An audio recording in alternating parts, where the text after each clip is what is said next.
彭于晏、窦骁、刘昊然、申飞宇，哪个比较像你要找男朋友的款式？我就希望，就是出发喽！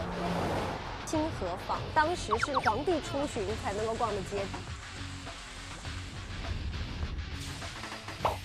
好吃。啊！怎么办？我的油脂破了。盖一下。那拿去烤吧。这个就是送给姑妈的礼物。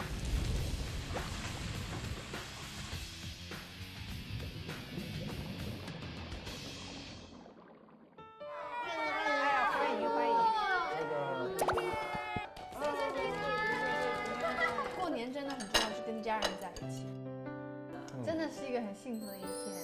希望他就是永远快乐。